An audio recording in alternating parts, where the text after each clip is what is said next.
Apakah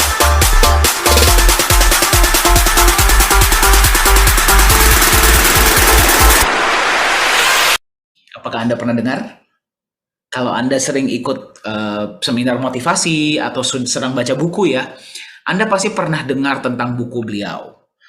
Robert Kiyosaki menulis sebuah buku yang bernama Rich Dad Poor Dad. Ya, buku ini menjadi fenomena internasional dan membantu sangat banyak individu di luar sana. Ya, mereka itu jadi bisa sejahtera, lebih memahami cara mengolah keuangan mereka dengan lebih baik. Salah satunya saya. Saya pun belajar banyak dari beliau. Nah, buku beliau kalau misalkan dirangkum, ada beberapa poin-poin penting ya. Anda boleh baca, Anda silahkan pelajari, atau bukan Anda boleh ke YouTube dan mencari ya materi-materi dari Robert Kiyosaki. Beberapa poin-poin penting yang beliau sampaikan mengenai bagaimana caranya orang-orang yang sejahtera itu menjadi sejahtera. Di sini ada beberapa poin yang menarik ya. Mari kita lihat nomor 5. Kalau misalkan kita terjemahkan, poin nomor 5 berkata seperti ini. Anda setuju nggak? Orang-orang yang sejahtera, orang-orang yang kaya raya, mereka lebih berfokus kepada aset ketika orang-orang lain terlalu fokus meningkatkan pendapatan mereka.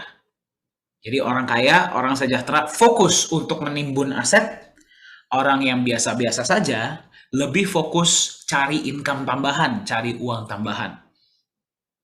Itulah kenapa orang-orang yang benar-benar sejahtera itu bisa memiliki waktu ketika orang-orang lain masih harus sibuk bekerja. Ya, kalau misalkan kita lihat nomor 8, beliau berkata seperti ini, jika saya ingin punya sesuatu, saya harus mendapatkan cash flow atau pendapatan yang cukup dari aset saya untuk bisa membeli hal tersebut.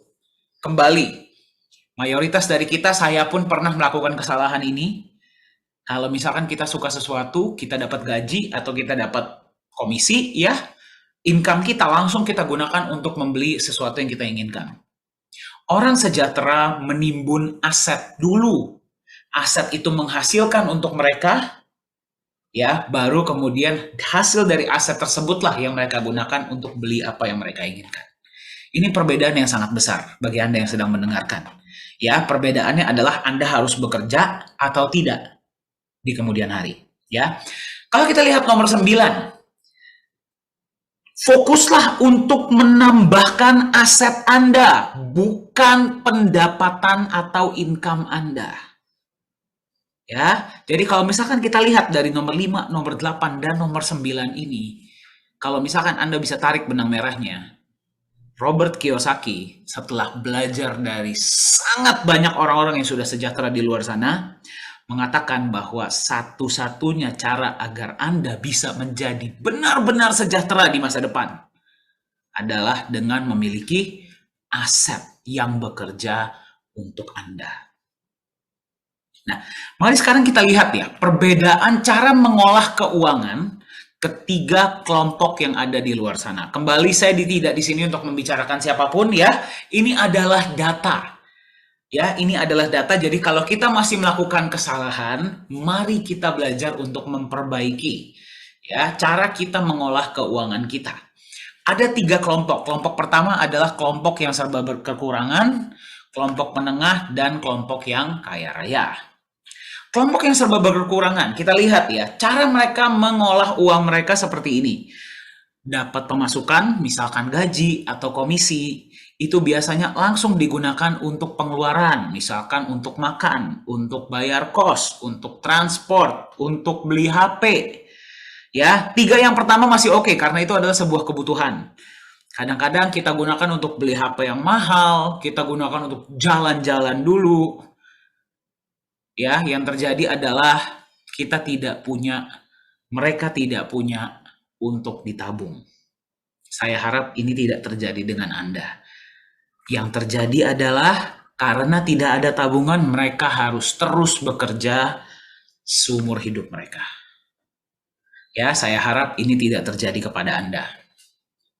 Kelompok yang kedua adalah kelompok yang menengah, masih lebih baik daripada kelompok yang pertama. Tapi tetap saja mereka melarat kehidupannya ya. Mereka punya gaji, digunakan dulu untuk Pasiva ya, pasiva itu adalah liabilitas.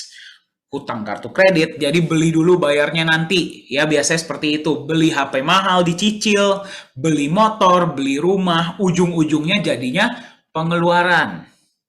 Ya, kesannya masih lebih baik daripada yang pertama karena bayarnya sekarang, belinya sekarang, bayarnya nanti. Ya, itulah yang namanya liabilitas. Tetapi ujung-ujungnya sama saja karena Anda kena bunga. Bunga itu yang harus Anda bayar, cicilan yang harus Anda bayar, ujung-ujungnya Anda tetap saja harus terus bekerja.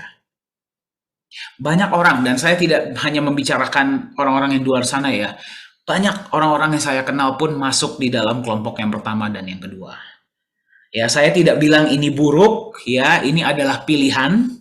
Kalau semua orang mereka ingin tetap bekerja seumur hidup, ya silahkan. Namun kalau misalkan kita ingin pensiun ataupun pensiun dini, harus ada yang kita rubah. Ya. Nah, mari kita lihat yang ketiga. Nah, jadi di sini kita bisa melihat ya bahwa sebenarnya orang-orang yang sejahtera itu tidak berbeda dari kita. Mungkin terkadang mulainya pun di tempat yang sama. Yang berbeda adalah cara mereka mengatur keuangan mereka. Ya, karena kebanyakan dari orang-orang yang masuk di kelompok kaya raya, dari pemasukan mereka, misalkan dari gaji ya, mereka kesampingkan. Mereka gunakan untuk yang dibutuhkan, mereka usahakan, mereka kesampingkan ya uang mereka untuk memberi aktiva atau aset. Ya, perbedaan antara aktiva dan pasiva adalah aset dan liabilitas adalah liabilitas mengambil uang dari kantong Anda.